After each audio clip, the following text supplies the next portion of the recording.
All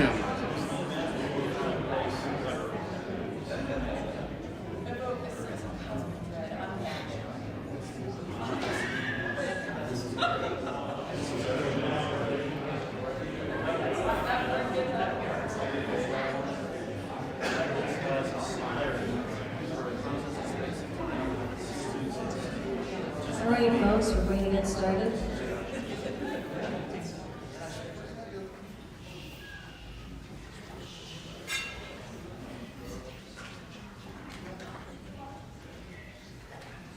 Thank you. The board met earlier in executive session and then went into recess, so I'm going to reconvene us from recess. Mrs. Casper, the chair recognizes you. I would like to make an motion that we amend the agenda. Is there a second? Second. Thank you. There's a motion to amend the agenda. Dr. Lully, you had some further information? Yes, I do. Thank you. I'd like to amend the agenda by moving the item E under number 4, to after the school spotlight, number 5. And I'd also like to add a vote on a program of studies under superintendent recommendations. I'd like to add that as item B. Mr. Wheatley will be doing a presentation on the program of studies that you received last week. He'll be doing that presentation during my superintendent comments, but then I would like for you to also approve that tonight so we can get scheduling started for students.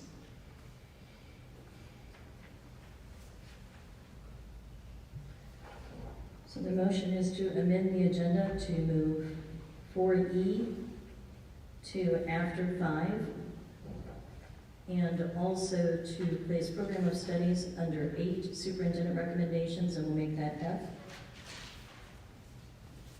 Any questions, board?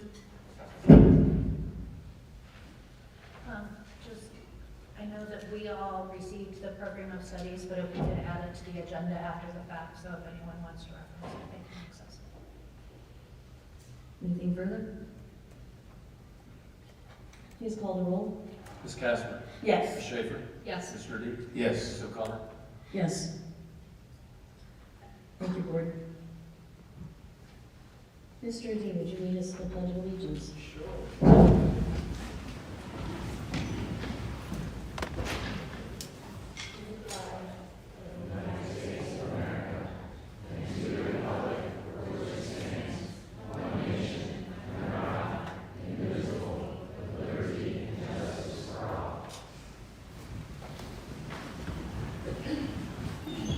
I'll defer board president comments for a moment. We'll move to superintendent comments. Dr. Lully? Thank you. I have quite a bit to comment on tonight, and the first, I'm going to ask Andrew Wheatley, our Director of Secondary Curriculum, to come forward and give us a brief overview of the program of studies that we are proposing to pass by the board.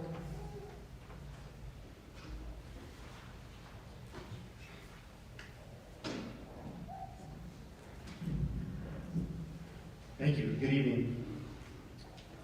So everybody received the copy of the program study and an update earlier this week. So I'll try to keep this brief and just kind of highlights. I think I'm kind of between me and students coming up next. So I'll try to be brief and make sure we cover what we need to. So we're really excited about the opportunities that we're providing in the program of study for students. The focus and the changes this year is really to increase opportunities for students, provide them more course opportunities and to make some adjustments related to our programming. The other big piece we're looking to do is some of the changes relate to improving our data related to the state report card, specifically the CCWM, which is the College Career and Workforce Military Readiness Indicator. Some of the things that we're changing specifically are adding some CCP courses that will directly affect that. Let me just kind of run down the board presentation changes that you received. We're making some changes to the matrix for advanced students and getting into those courses. Just real briefly, that's just to make sure that the right students are getting into the courses that we need to and make sure that the alignment is there. In the junior high, we are adding a new Other Tech semester course that is flight in space, and then we're also adding a next-gen stats math class that we believe will be a fun class for students to take, but also help us with students' math skills and scores. Specifically in the high school, as I stated before, we're adding 6 new CCP courses. Majority of those courses are in the social studies department, as we're adding psychology, sociology, and political science, which will count for those government grad requirement, and having those be CCP courses. We're also adding a junior and senior level artificial intelligence course that'll really be around ethics, law, economic implications of artificial intelligence to make sure that students are prepared for the future as that impacts careers in the workforce. In mathematics, we are adding a financial algebra semester course and a CCP statistics course to our math courses. Making a small change in environmental science in our science department. And then we're also adding a CCP financial lit course for students because that is now a requirement. It's been a requirement for a couple of years now. So that way students can get college credit for their financial lit requirement. We're adding a freshman level cybersecurity intro course. We've had a really successful program, and we also have a need for some semester level courses at the freshman building. So we felt that was an opportunity to provide both a course that will be interesting and engaging for students, but also meet some of the needs for adding semester courses. In our art department, we are adding 2 new AP courses, so we're really excited to expand our AP offerings, but especially in the arts. So we're going to be adding 2D art and design and AP art history to our art program. We've also been working with Butler Tech to continue to make adjustments so that those courses that Butler Tech offer are attractive to all of our students. So some of the higher level Butler Tech courses, we're adding honors weight to those. Students in those courses have been doing rigorous and high level work, so we wanted to make sure that the honors weight was added to those classes so that they receive the appropriate weighting for the grades that they're getting. So I'll just open it up to some questions from everyone, but those are kind of the high level highlights from the changes of the program study, but I want to make sure I provide that opportunity to everyone. Any questions for you? I know after I'd gotten it, Andrew and I talked about this, but I think it'd be helpful to share a couple of things that the health class is changing a bit and no longer will be offered in the junior high for high school credit, and if you could share the reasons for that with me, as well as the change in the social studies classes and how they previously worked and will work going forward for the court requirements. Yeah, so that change to add some high school credit for junior high goes way back to 2008 through 2011, in which a lot of cuts were made. Specifically cuts from going down from an 8-bell day to a 6-bell day at the high schools. Since then, we have gone back up to a 7-bell day at the high schools. There's not quite the need for receiving the high school credit for junior high in order to meet harder credits at the high school level. Not only that, but since that, that's been, depending on 2008 or 2011, we're talking about 13, 14, 15 years ago, a lot has changed in the way students are able to access and get credits. So between CCP being the biggest one, where students are able to get additional credits, also in summer school. So we really don't have a challenge with students getting enough credits or opening up their day to be able to take the courses they want. The other piece of that is specific with health. We just wanted to make sure that students were receiving health education at the level that was most appropriate, and also to help with some of the mandates that are coming down from the state related to things like CPR has to be in grades 9 through 12. That's usually done during health and things like that. Just make it a little bit easier for us to be able to make sure we're meeting the expectations from the state, and also a grade level appropriate health education. We're not getting rid of health classes at the junior high level. It's just no longer the high school credit. We want to make sure that students are also taking that when they're a little bit older. Then related to social studies, part of the change that we wanted to make is we wanted to remove the compacted curriculum that happens in 7th grade. So the current advanced 7th grade course is a compacted course. They're receiving the 8th grade curriculum and the 7th grade curriculum in the same year. What ends up essentially happening is that ends up being a mile wide and an inch deep. And we know that when it comes to rigor and engagement and the material, that we want to make sure that they have the depth of understanding in that 7th grade curriculum, and then they would have that same depth of understanding in U.S. history. It also has the added benefit of the fact that they then would take their freshman year world history high school credit. Instead of taking 8th grade, they'll take it in 9th grade. And then we can make an actual honors world history course, or have students take AP Human Geo, which can count for world history.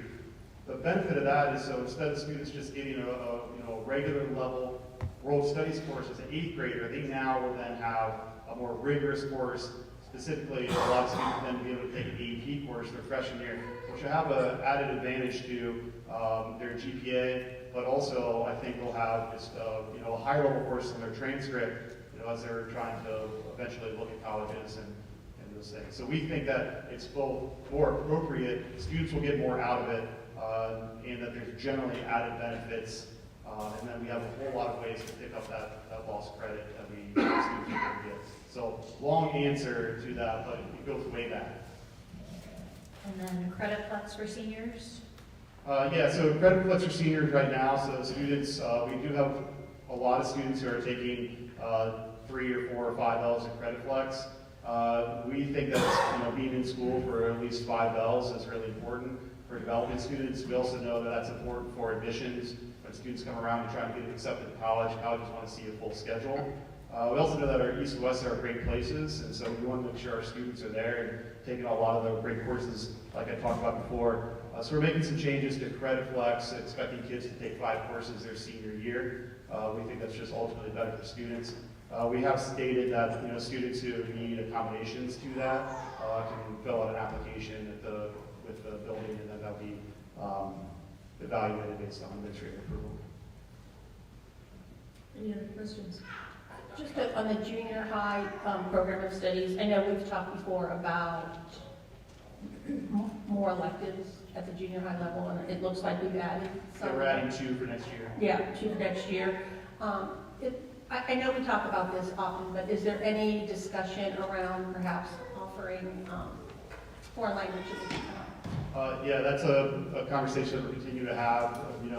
What we're looking at right now is really spending time this year and then moving into next year, taking a look at our junior high, both the schedule that will potentially allow for us to have more electives, and then what electives that we want to have offered. And so that is something that is on our radar and something we're looking at very seriously, but have not made any decisions on at this point. This year. Okay, thank you. For me, I just want to thank you for the update. It is necessary that we make adjustments, the structure, whatever we need to do. So the update is very, very necessary. Thank you for that. Thank you. Thank you, Mr. Newman. Good evening. Dr. Long? To continue with my administrative update, I wanted to let the board know that Lauren Webb and Wyatt Hayden have been working on a plan in response to the Gifted Community meeting. We're planning to introduce a new structure for serving gifted students for the 24-25 school year. And I know that 3 board members who were at the community engagement meeting, Ms. O'Connor, Ms. Casper, and Ms. Schaefer, heard parents were concerned about the amount of time and the type of services. We will be working to staff a partial pull-out program for those students identified as superior COG and math and language arts, and then as a partial push-in program. So some sort of mixture of timing will be occurring.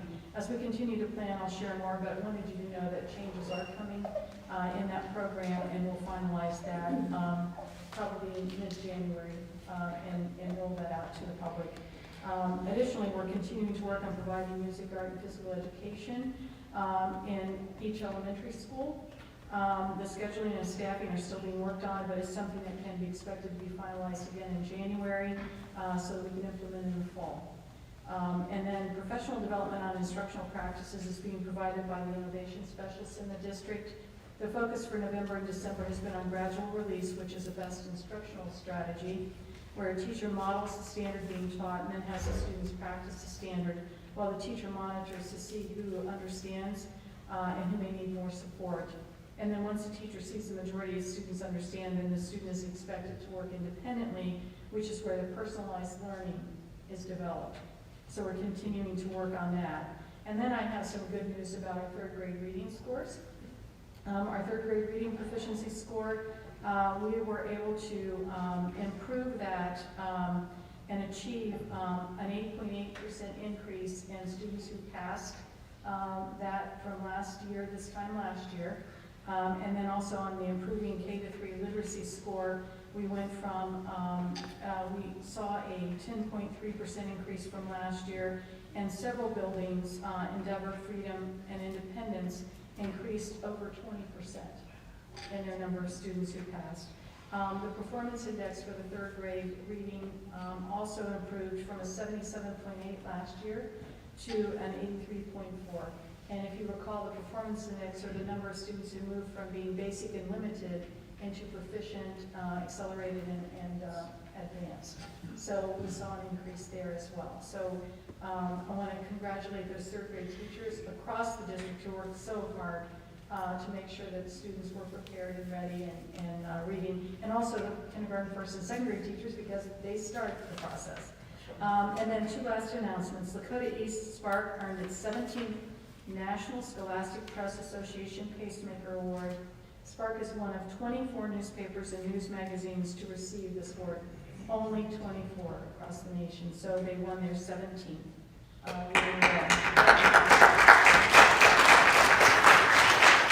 And then lastly, Jeff Zhu, a Lakota East senior and Cyber 3 student, was one of 6 students nationwide selected to participate in the National Cyber Signing Day at the NICE K-12 Cybersecurity Education Conference for his achievements, including being a National Cyber Scholar, an Information Security Intern at Procter & Gamble, and his work on the Inter-Alliance Executive Board. So congratulations to Jeff. And that concludes my report for now. Thank you. Did you also want to mention something about music and PE for elementary? I did. That we're having music, art, and PE. We're working to put those in elementary schools. Is that what you mean? Yes, Yes. thank you. Any comments or questions? I think again, at some point, we'll talk about that more, that we do have art, music, and gym in our elementaries before this would be working on expanding the offerings, just to clarify that. Correct. We have music, art, and physical education, and 3 other specials right now in the schools. And what that means is that for 2 quarters, students have art, and for 2 quarters they have music, or 2 quarters they have physical education each year. And what we would like to do is make sure that they have those opportunities all 4 quarters, while not getting rid of the other things that we also think are important that are in the super specials right now. Thank you. Mr. Zink, treasurer's comments? Yeah, I just wanted to let everybody know that we will be having a tax budget hearing. This is something that we have to do yearly. I'm anticipating this will be on Monday, January 8th at 3:30 at Central Office. So notice will be coming out on that shortly. That's all I have. Thank you. Board will move to school spotlight number 5. I think we have 4 schools being recognized tonight. Mrs. Fuller?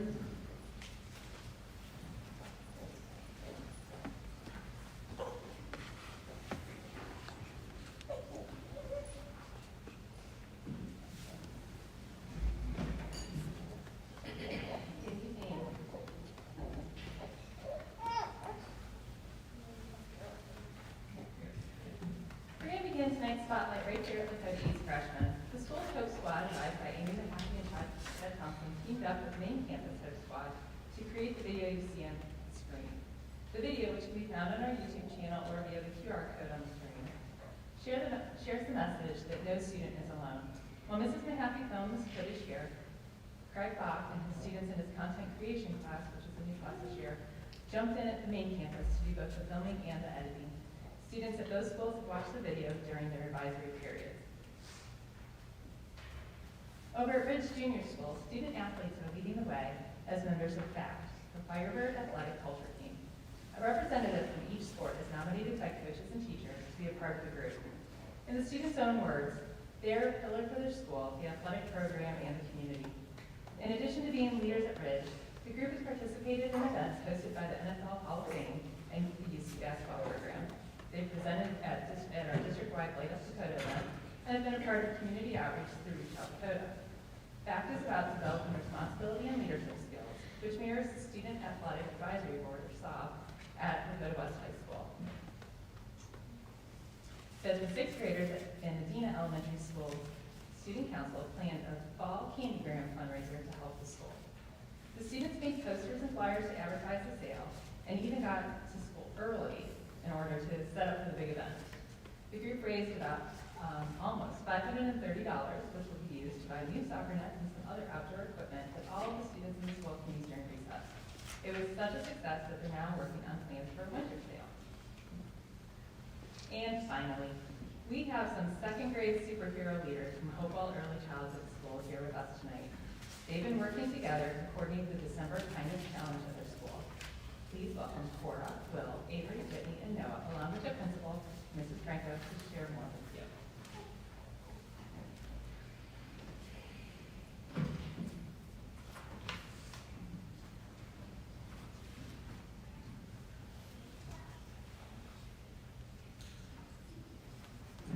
Well, good evening, and thank you for having us here tonight. As we know, December is a busy time of year, but that doesn't mean that it's too busy for us to remember the real reason for the season. And so at Hopewell Early Childhood, we have our December to Remember Kindness Challenge. And so who better to lead our Kindness Challenge than our second grade superheroes? You see before you right now, these are just a few of our superheroes. But they have really led the charge across the building. Not only have they come up with some of our kindness challenges, but they have delivered stationery to classrooms, delivered some of our notes in our postal system in the building, and even taken some time to capture some pictures of kindness in action. So we thought, you don't want to hear it from me. We thought we'd bring them here tonight to share some of that with each of you.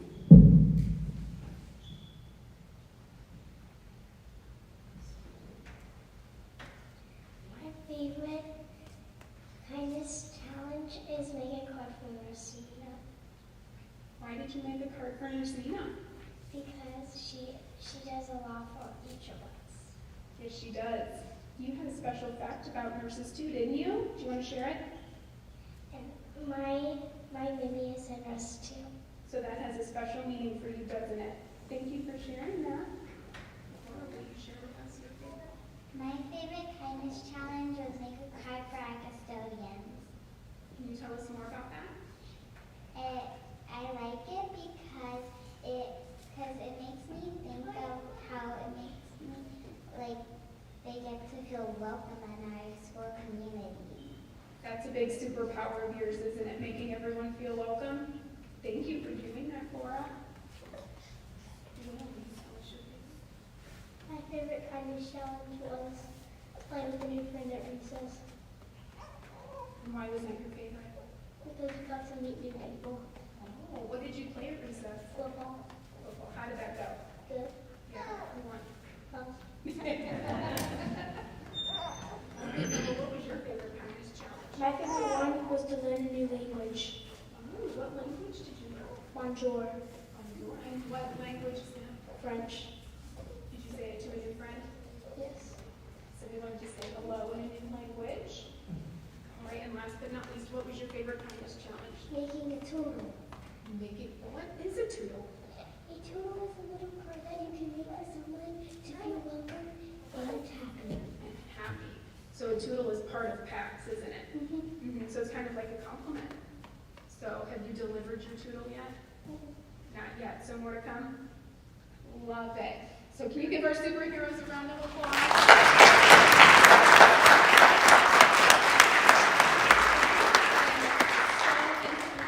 Really in carrying this out, not during December, but all school year long. We couldn't be more proud of them. Their group is led by our counselor, Mrs. Allie McIntosh, who couldn't be here tonight because she's at another event at Opal right now.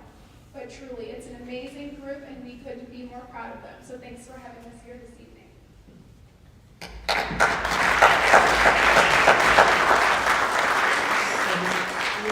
And Dr. Lally and Mr. Zink, any comments for our superheroes tonight? Dr. Lally? I think the superheroes did a super job, and I can't wait to see what else that you end up doing this month and next month when you come back to school. So thank you so much for being here. I was thinking that I need to learn more about these toodles because maybe some of my friends in my office, when they do good things, I could give them a toodle. I'm very excited to to hear all this from you all, because everybody needs some kindness. Your extension of love and support to your peers is very, very necessary.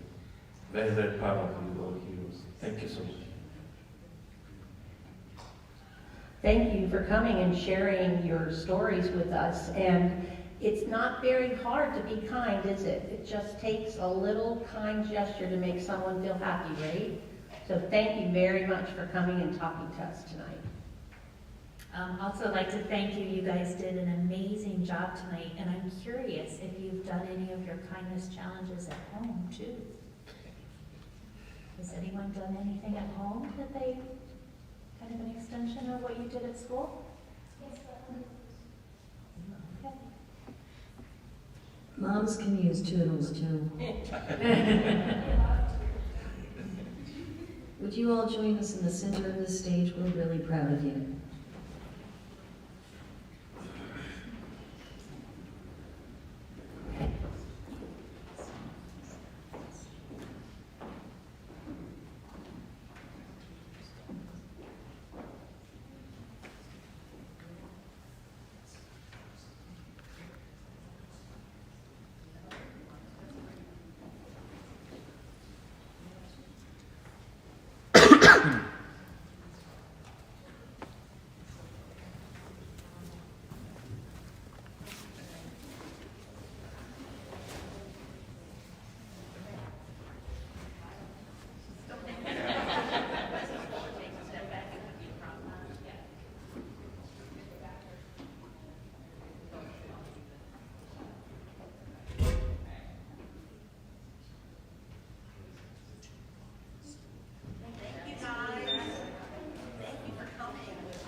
Okay, we can call it a night now.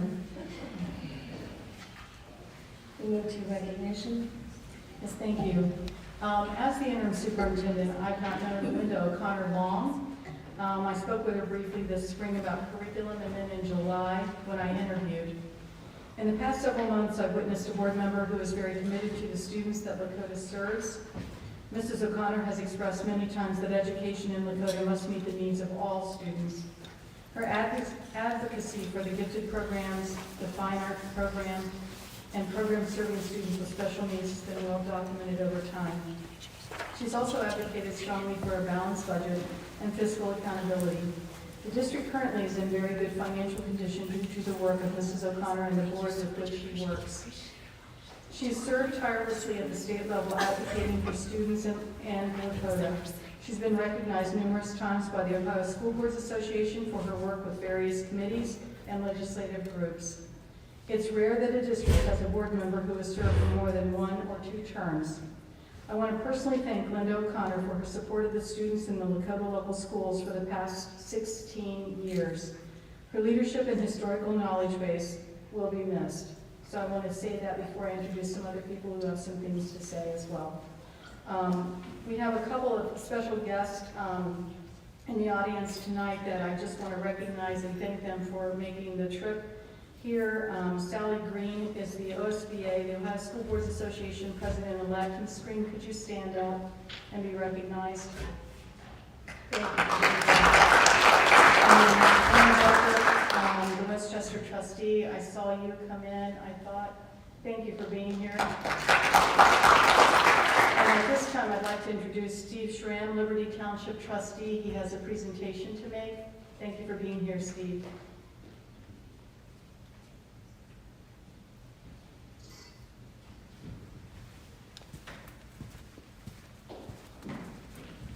Thank you. Unfortunately, the 15-minute speech that I had prepared was next, so I will make this as quick as possible. I come to you tonight wearing 3 hats. First one, I come as a representative of the State House, especially Senator George Lang. I have in front of me a proclamation I will not read because it is very long. I also come to you with a fellow trustee and former trustee, Tom Farrell and Chrissy Matasak have been great partners. You've been a great partner with us. Also comes a friend.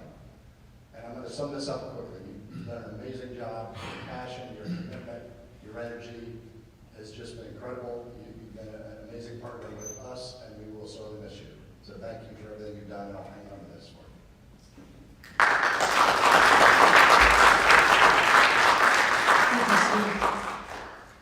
And I'd like to ask that Mark Ewing, the Southwest Regional Manager for the Ohio School Boards Association, come forward as well for a presentation.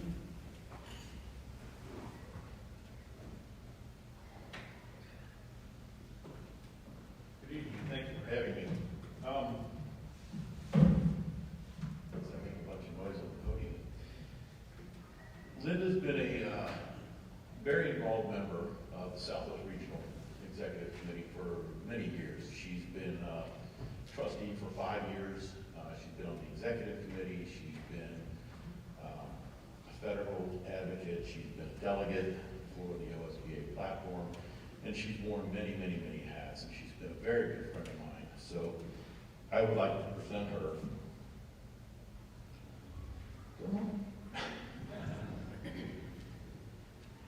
Just a little token of the appreciation from the Southwest region for her dedication to the region, to Lakota, and to OSBA.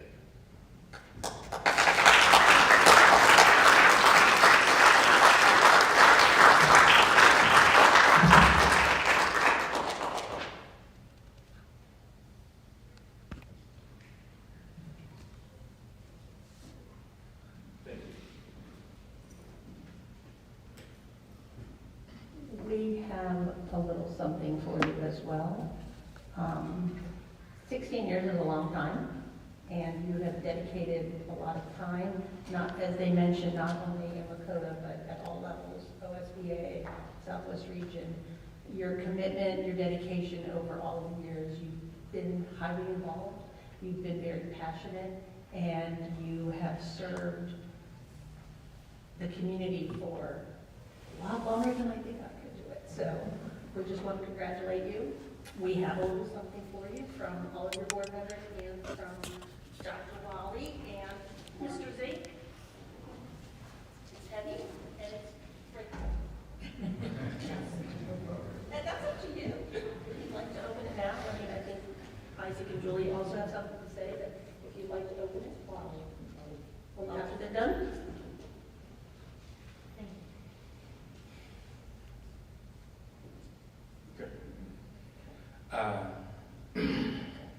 I have a lot of things to say, so allow me to express myself because that's a lot I have in mind. Linda O'Connor, you are a fiscal conservative. You joined the school board of Lakota at a time that your service was really, really needed. At the time that the district several times tried to balance the budget and failed several levels.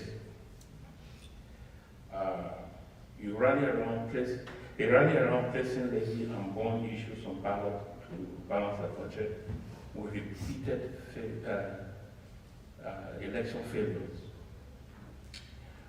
With your intervention, the needed adjustments, including painful budgetary cuts, rebuilding relationship with the community, led to balanced budget, which has been maintained, has been in black for 11 years with no levy on the ballot throughout the period. And there is a healthy cash reserve, which has enabled the district to weather unexpected, including cuts in state funding, inflationary increases, and the pandemic of 2020. In the last 2 years, despite all the unprofessional, unnecessary distractions under your leadership, Linda, we were able to restore confidence in our district by 1, reestablishing a business advisory committee with members drawn from many business leaders in the area to ensure that all students receive support from the real world and to be future ready when they graduate. 2, responding to the outcry in the community about critical race theory, because every concern of the community is important to you and to all the board members. Thank you to everybody. We were able to develop citizens curriculum advisory team to allow the community's voice in what is being taught in our schools and to ensure the right curriculum goes into classrooms. In responding to concern on Rhode Island that was being run by one individual at that time as a board, under your leadership, we created a community diversity council with members drawn from citizens to ensure all diverse needs of our students are met and the environment is conducive for learning and teaching. At the state level, you serve as a legislative liaison, trustee, and member of the executive committee for the Ohio School Board Association, which provides services, legislative advocacy, and professional development to Ohio school districts. And I also look into the profile. At the federal level, you have been part of the Federal Relations Network / Federal Legislative Advocacy Group and advocated for students and staff. I have personally, during these 2 years, worked together and served as your vice president. Have learned from you to be what? Patient, truthful, diligent, and hardworking individual in serving the community. It would be hard for me to do this job without you physically present, but I believe, as the books, one of the books I love so much, the Bible says, in Ecclesiastes, it says, there's time for everything. This is the time that you have to move probably to something else, and who knows what you might bring back to the community. I will continue to seek your help to continue to render the service this district deserves throughout my time. I want to sincerely thank you and I appreciate all that you've done. What I have learned from you, I believe, is what made me to be the board member I am. And I will continue to run to you when I'm here. Thank you so much.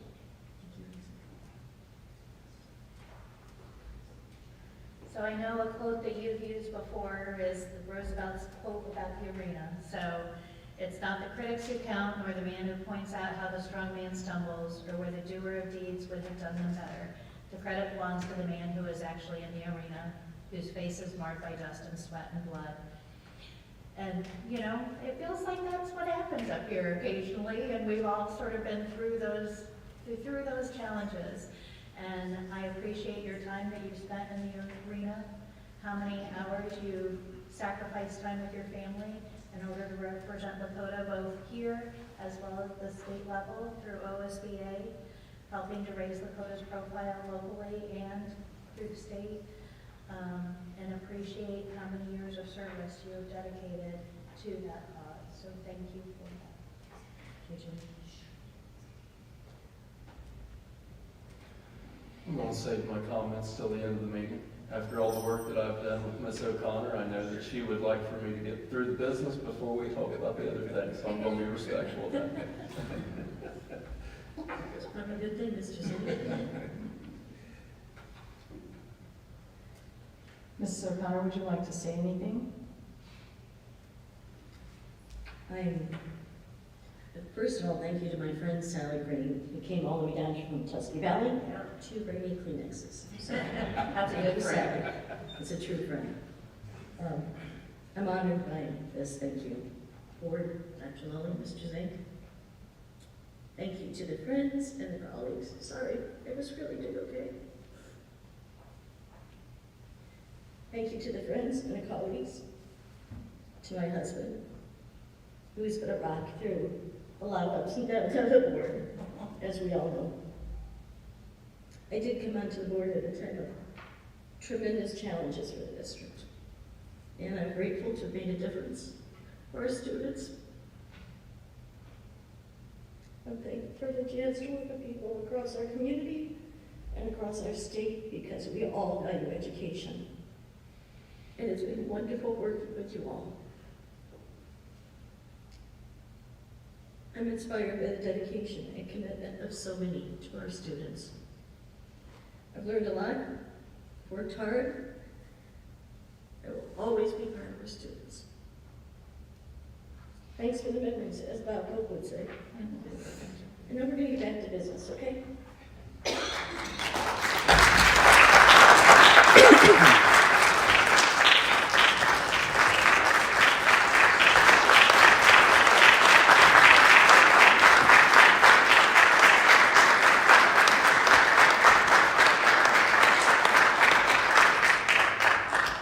The good news is I have a lot more to say, but the chair is going to stop it, so thank you all so much for being here.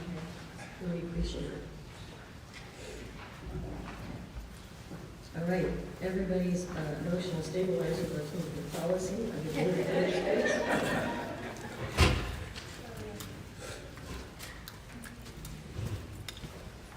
Dr. Long, is Mr. Bowman doing it?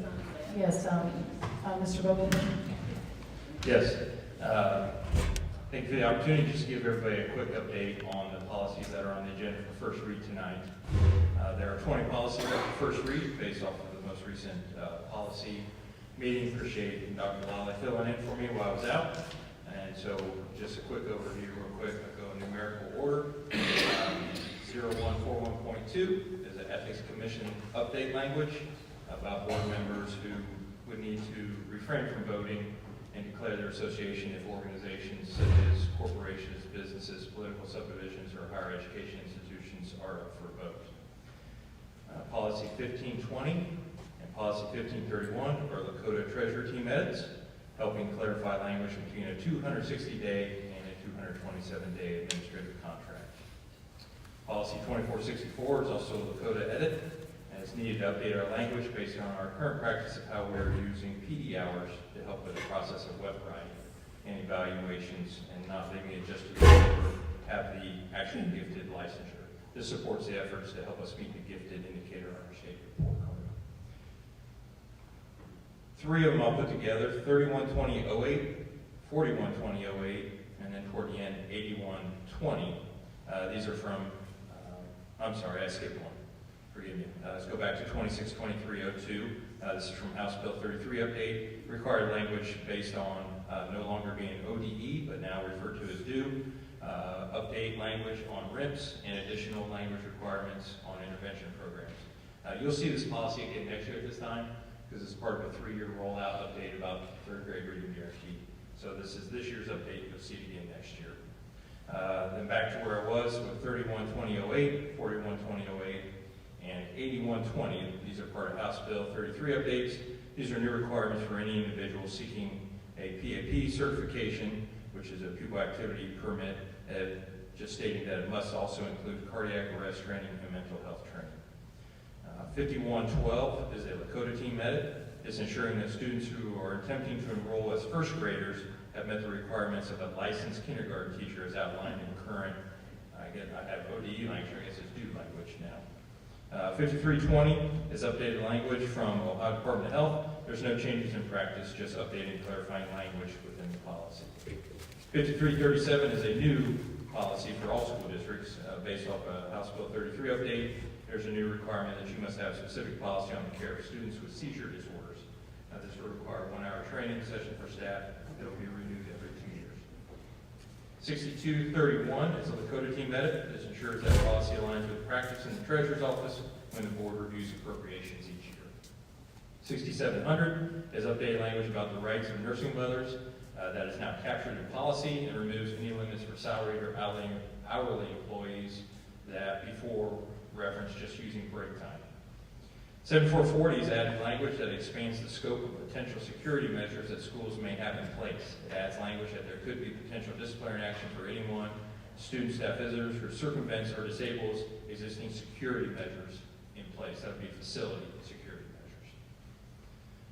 8210 is a House Bill 33 update. Eliminates all language and options for the term blizzard bags from the past, with an updated option to provide virtual or online education It's not a requirement to implement, just flexibility for policy for districts if they wish to use that as an option during calamity days. 8330 is also House Bill 33 update.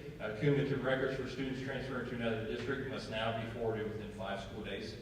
And the only stipulations are if a student records or has fees over $2,500. Policy 8600 and Policy 8650 are together as part of House Bill 33 update. Districts are now permitted to transport non-public students using vans. This language includes requirements for van drivers, passenger amounts, and routine inspections of those vehicles. 9160 is also House Bill 33 update, requires school-affiliated events where there is an admission charge to accept cash on site.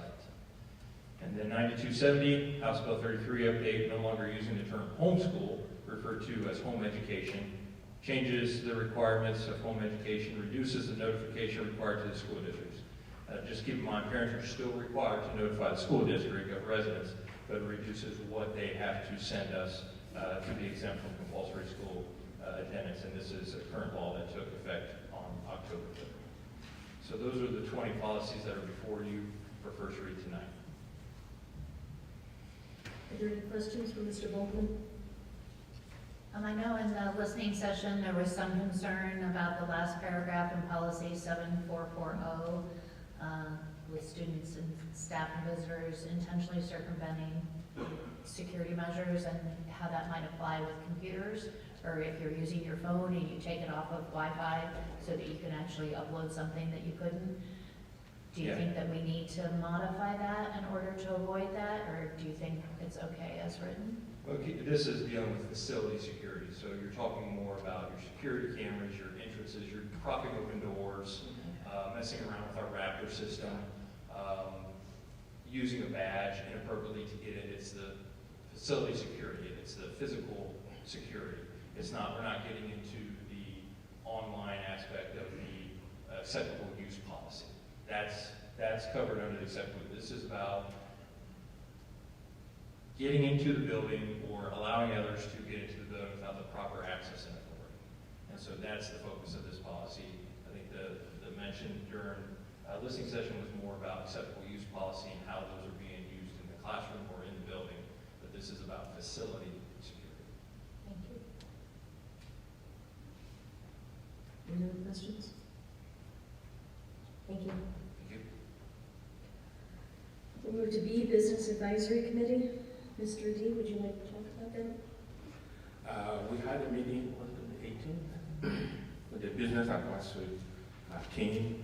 Like I said in my speech, it's one of the group that was created to support,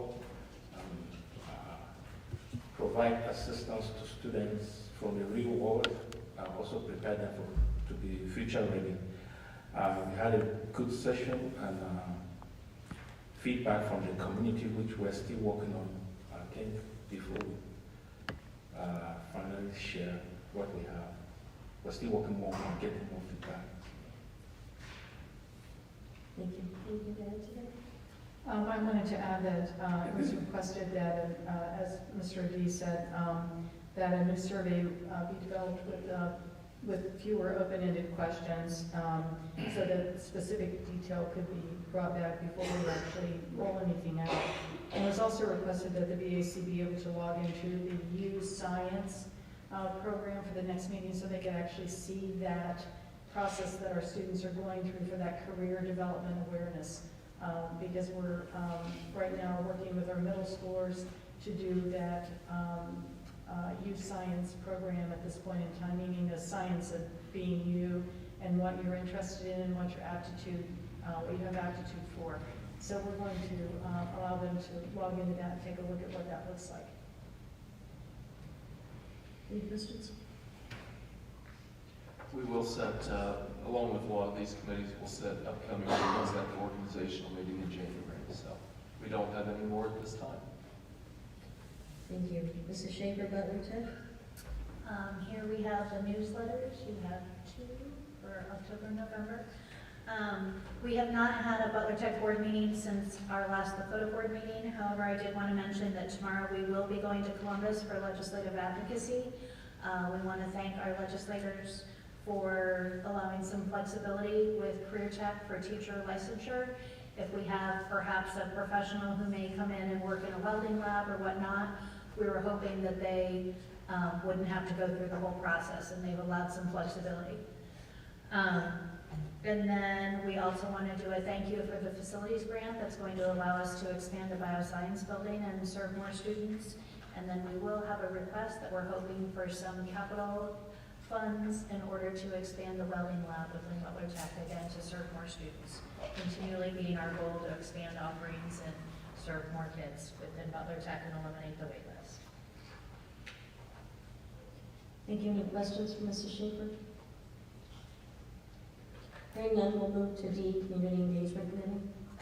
Mrs. Casper. We haven't had a meeting since the one we had in November, and we will be doing committee assignments at the org meeting, so hopefully when we get those committee assignments, we will continue scheduling community conversations. CCAT team, Community Curriculum Advisory Team. Yes, there was a meeting that was held on November 16th, and Lori Brown and Andrew Wheatley shared with the CCAT team the State of Ohio's curriculum adoption strategy and new requirements. And they also shared the Lakota's plan for the adoption of the ELA and math resources that are coming forward, the ELA from the governor's work, and then math was already on the books to be done this year. So they shared that as well.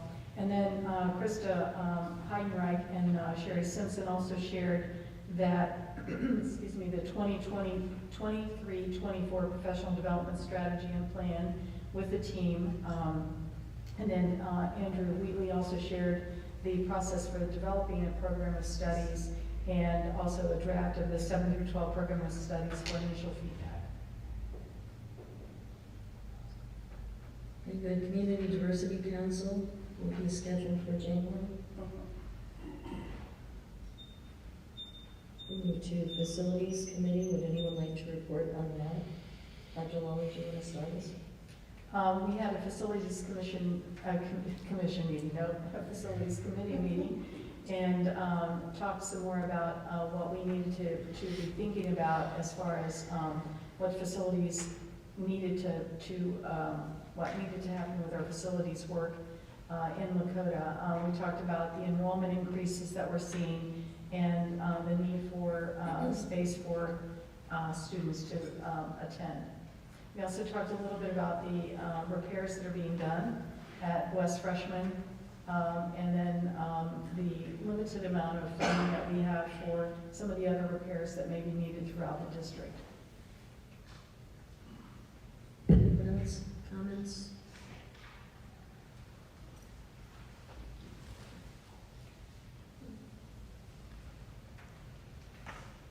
We move to Finance Committee. Mrs. Schaefer, Mr. Zink. Our Finance Committee meeting for December has been canceled. We did that last month, and so we will work on scheduling those in January. Legislative. Mrs. Casper, Dr. Lally, Mr. Zink. Just a couple of things to let you know that were passed by the House. House Bill 257, which is about virtual meetings for public bodies. That was passed on 11/29 and, by the House. So now it's gone to the next level on that one. I'm not sure that includes this public body, but I thought that would be important for us to keep a watch on. And then expulsions for endangering health and safety of other students, House Bill 206.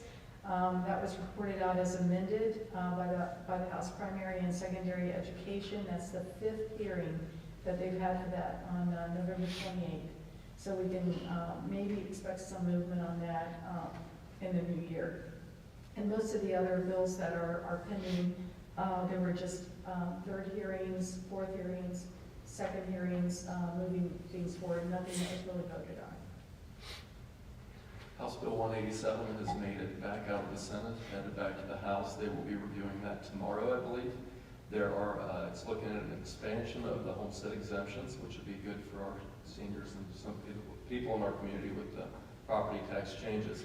However, there are some implications on 50% coming from school districts. So the sources that I have do not currently have the data to show the impact that that will have on us at this time. So still some unknowns there. We'll see what happens in the House, and then hopefully have more information to report.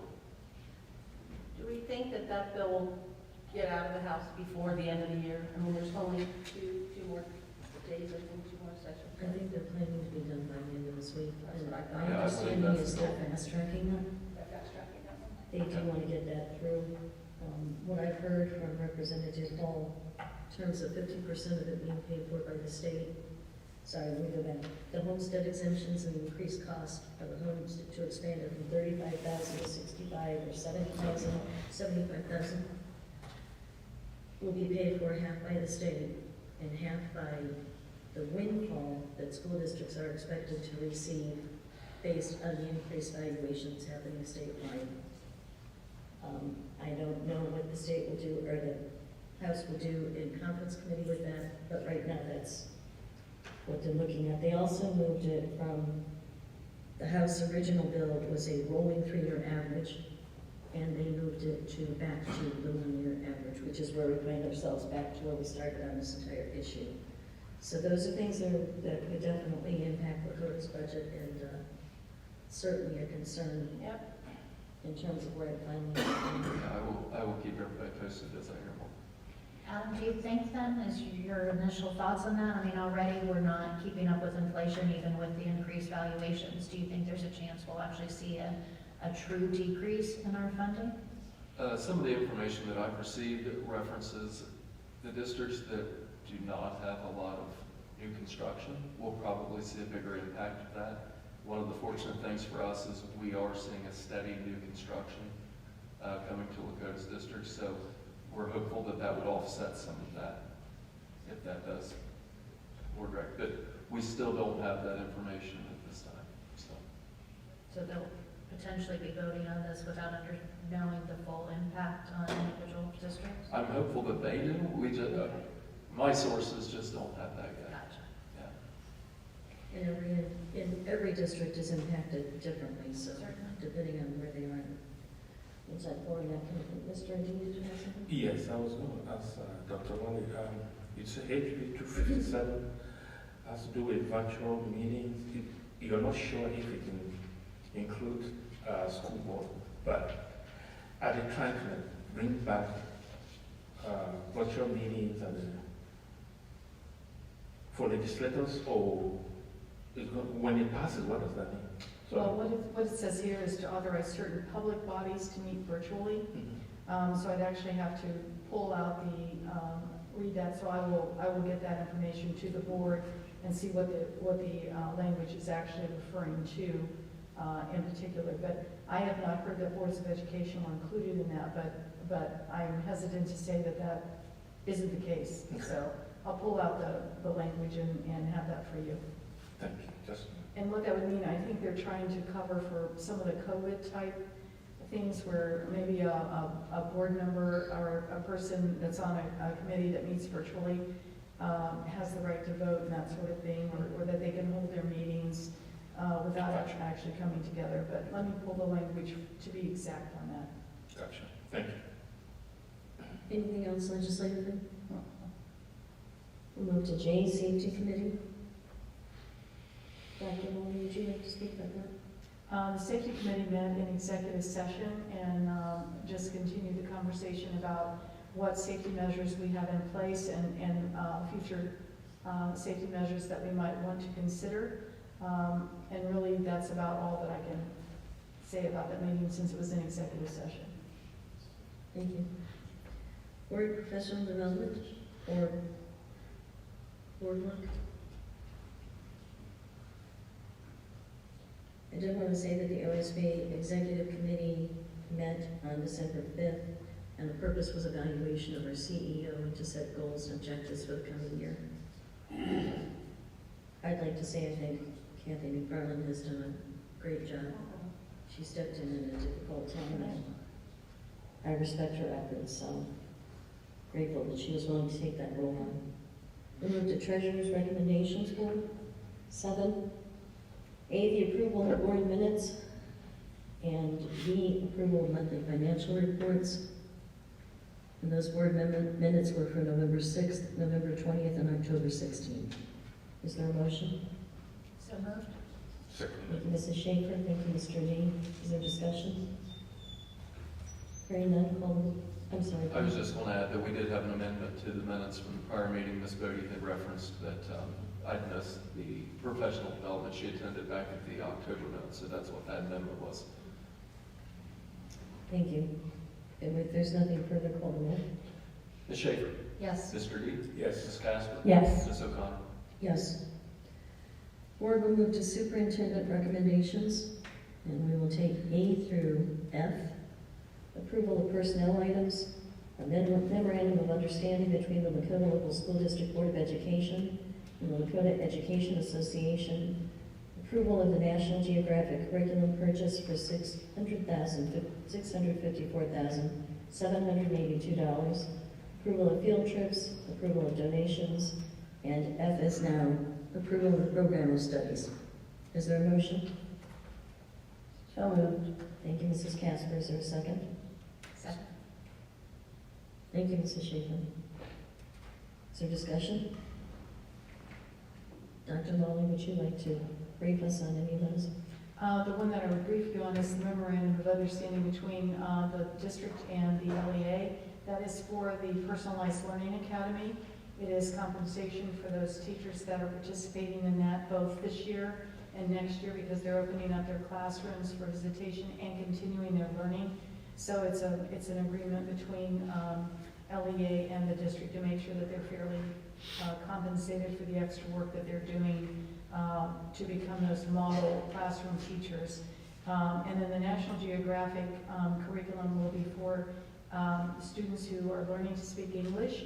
It is a very specifically developed curriculum for language arts. So it is a Tier 2 resource for our students who are considered either newcomers all the way through students that aren't quite proficient and still need a Tier 2 intervention in grades K through 12. Questions?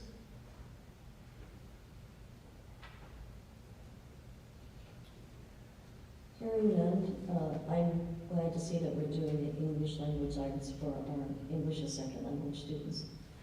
It's good. Hearing nothing else, would you please call the roll? Ms. Casper? Yes. Ms. Schaefer? Yes. Mr. D? Yes. Ms. O'Connor? Yes. Board will move to closing comments. Mrs. Schaefer, would you kick us off? We had so many great things to celebrate tonight with our students, and thank you for sharing. I mean, our Cyber Academy to be one of, I think you said 6 students, or there were 6 and 24, I'm not remembering which, to be recognized. That's quite, I don't think we sometimes fully appreciate what an amazing opportunity our kids have and how they're excelling at that. Same with Spark. The Peacemaker Award for 17 years. Again, I feel like we sometimes take it for granted that Spark is going to get those awards, not fully appreciating how amazing it is to continue with that track. Loved with the curriculum information tonight that we're expanding our College Credit Plus offerings. Sometimes when we use those acronyms, I'm not sure everyone realizes that's what CCP is. It's College Credit Plus, where you can double dip and get high school and college credit simultaneously. So it's a win-win for our children. And I'm so thankful for that. Again, on a personal note, my daughter is graduating from college on Sunday. And I am so thankful for the opportunity she had in college to do what she wanted to do and what she cared about beyond her core major. She was able to do 2 minors, and I think that was largely because of all those credits she earned at Lakota through all these AP and College Credit Plus opportunities. So thank you to our entire curriculum department and everyone who's offered that. And again, in closing, just another, I don't know what the appropriate word is, but congratulations, not congratulate, look, for you, for Mrs. O'Connor to be able to have an amazing retirement from all of her service and leave knowing that she has made a difference for students at Lakota. And I look forward to success in whatever that next piece is for you and wherever you decide to go. Thank you, Julie.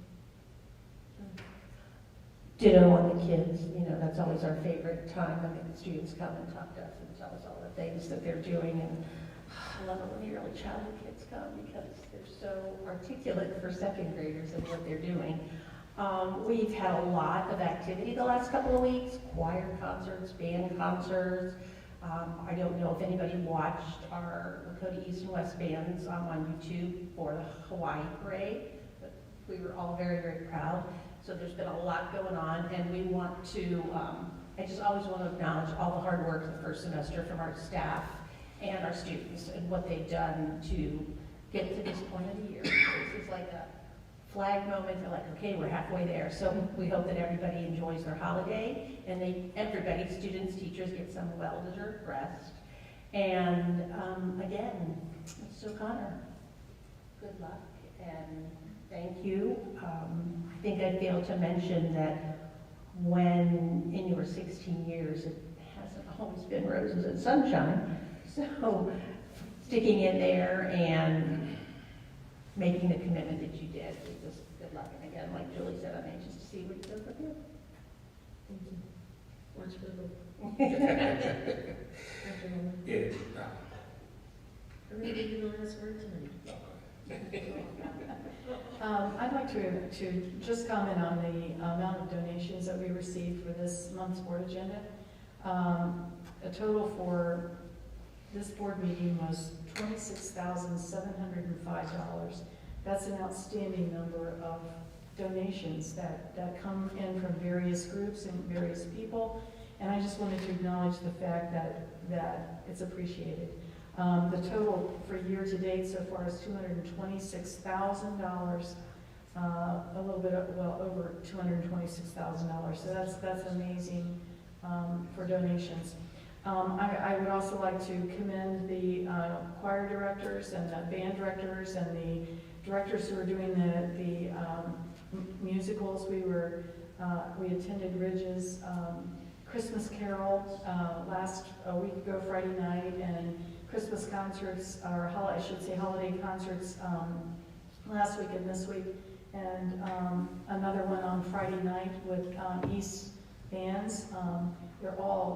It's just phenomenal, and it's really hard work by the students and dedication and commitment by their faculty and the staff across the district. And in addition to that, of course, the staff work just to get us to this point in the year. We've seen some great things occur between the time that August started, when school started, to today. And I'm sure that the rest of the year will be a great school year to finish out 23-24. I'll get the year right in a minute. And just once again, Mrs. O'Connor, thank you for everything you've done for the 16 years. Being a board member is not always the most pleasant of jobs. And depending on who your superintendent is, it might be more fun or less fun. So hopefully you found it okay with me. But I do appreciate your leadership and everything that you've done before I knew you and during the time I've known you. So thank you very much. Thank you, Linda. Adam? Linda? Adam? Careful what you say, everybody. Careful what you do. I hate to say this is the end because it seems like we still have 19 days left. And what I've learned at Lakota is you just never know what's going to happen next. We have definitely went through some stuff in my first 16 months. We went through 3 superintendents, 2 superintendent searches, 1 balanced budget with me. So I didn't have the track record that Miss Logan had. Forget the award. You still get the award. Still did get the award, yeah. But it's kind of bittersweet to think that I'm losing a board member, but I feel like I've gained a friend. And you even called and checked in on us while we were in labor. As my family grew over the past year, I think my time schedule changed a bit. Linda, you're more of a night person, and I've turned into more of a go to bed early, and now I'm a early morning person. So I had a little break in there to get my work done until you got up. But I definitely appreciate all the time we've spent together over the past year as we navigated a lot of these challenges and problem solved and troubleshot and probably hypothetically thought things to death in more ways than any of us could ever imagine. But I just want you to know that I appreciate what you've done for Lakota. So, thank you. Okay. It's hard for me, but I have to try. Shout out to Master Adam Cargo, who came out today to speak to us about what concerns him. Out of 17,500 students, he came out to address the board, brought out his concern, and I think it's something that we need to encourage. And I want to thank him for that. I also appreciate our heroes tonight and all the highlights. That is why we are here. I never knew this job was this difficult until I got in.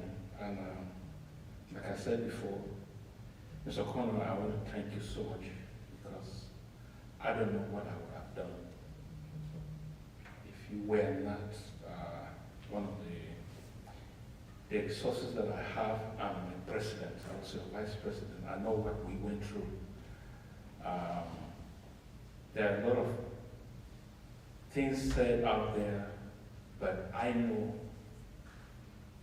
it and I feel the pain that you went through. You've been a leader throughout this tough time. It was so difficult. People don't know. People have no idea what we had to go through.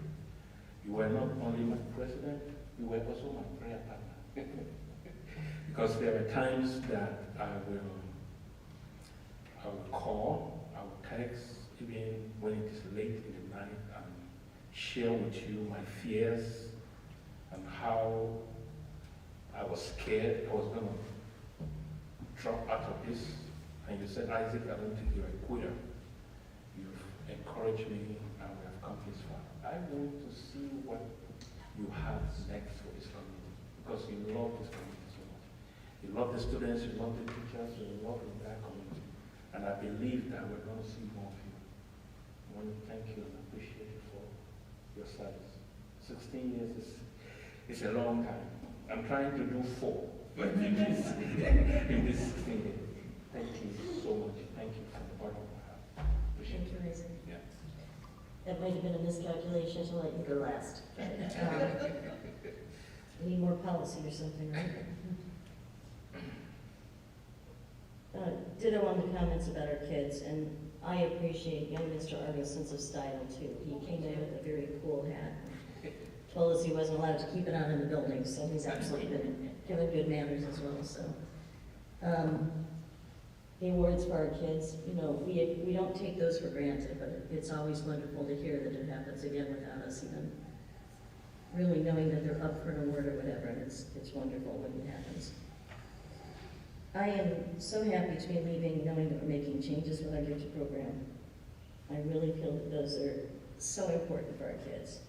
And it was a service that we changed, and I really think this combination is going to provide some of those needs that maybe got missed when we retooled it before. So that is very exciting and great news. Also the changes bringing back expanded music and art and PE at the elementary level. I think our high school programs need that extra piece in the elementary programs in order to support them going forward. So that's great news as well.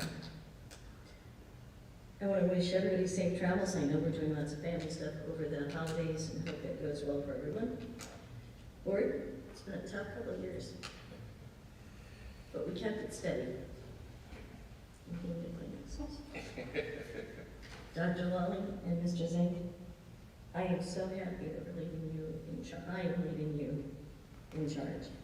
You have stepped up to the plate, both of you, through some very challenging times. And there are some things happening that I think are going to keep the district in a very healthy place, so thank you for that.